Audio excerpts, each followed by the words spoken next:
Britain, France and the US have turned Libya into a bloodbath. At least 50,000 people were killed during the attack, and since then the country's been turned into a patchwork of rival militias fighting out for territory and condemning the country to decades of violence and trauma. The information we were given to justify the war, we now know, is a total pack of lies. There was no mass rape by Gaddafi's soldiers.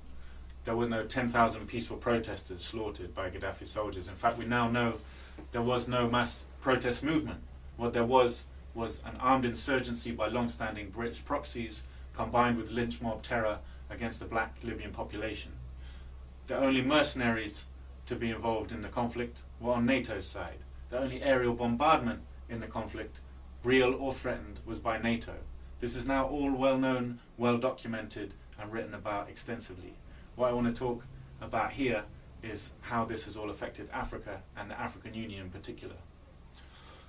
To see this whole thing in context, we need to think about Africa and the momentous changes that have taken place there in the last 2 decades. At the end of the Cold War, the Western powers were left in a position of being without rivals. This gave them the ability to control Africa basically through economic blackmail. The Western powers left with a monopoly of finance. That means any African country had to go to the West for finance, for trade, for anything like that, for loans. This meant that the Western powers, led by the US, could basically control Africa through economic means alone, more or less. The rise of China changed this situation permanently. Now, African countries do have an alternative to seeking finance and trade with the West. They can get it from China. And China, especially since 2000, has been stepping up its involvement on the African continent massively, offering much more favorable terms of trade to African countries, coming with infrastructure, investment and so on. So the Western powers are now trying to claw back what they have lost economically in Africa, using the one field in which they do have a competitive edge over China still, which is the military. They're using military means to claw back what they've lost economically. So this is the context in which AfriCom was established in 2008. AfriCom means the African Command of the US military.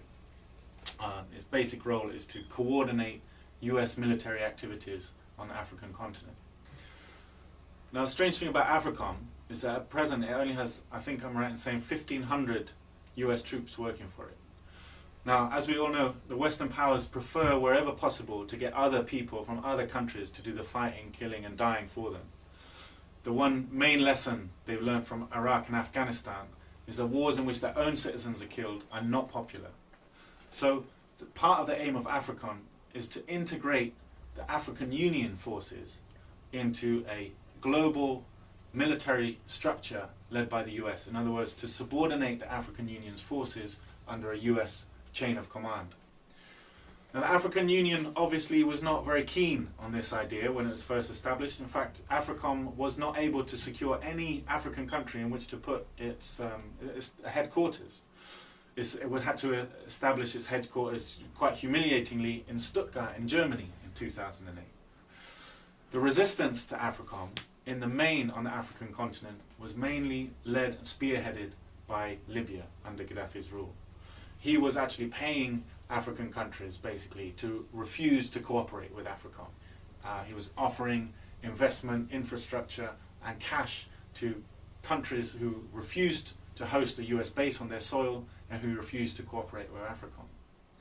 So Libya under Gaddafi was really the biggest obstacle to this plan of subordinating the African Union forces to AfriCom.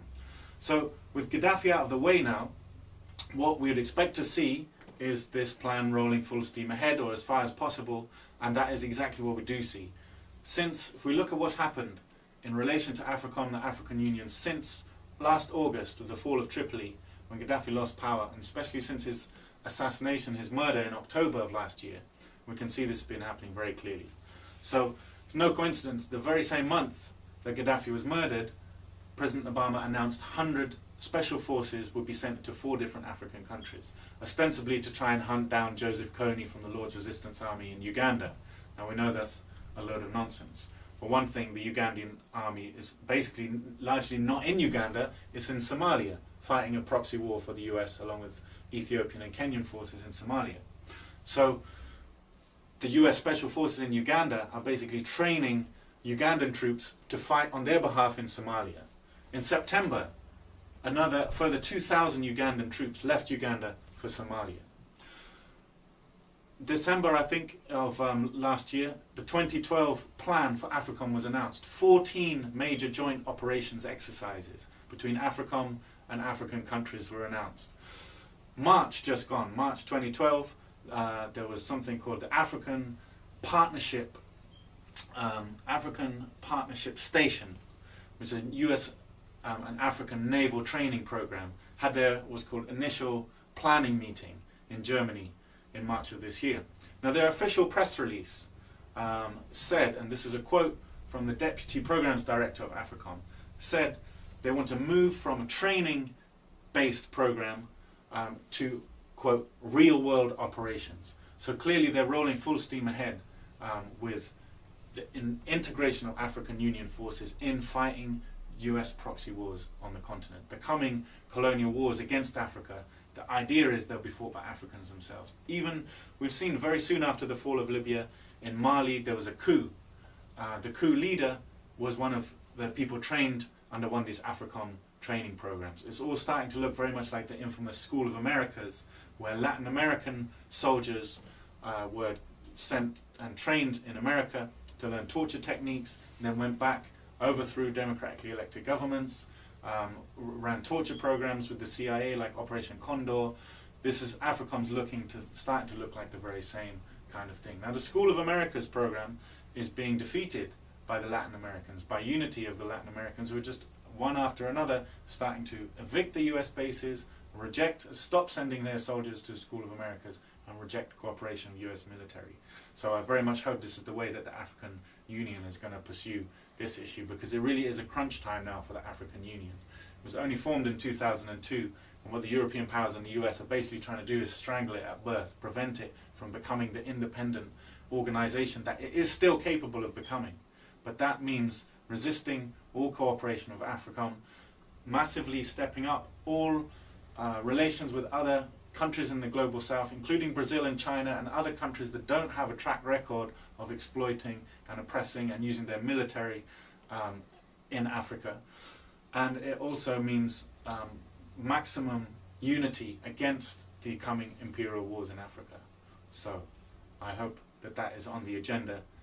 It's still a very real possibility, but the problem is, since Libya, the plans for the military reconquest of Africa are rolling full steam ahead and need maximum unity to resist them.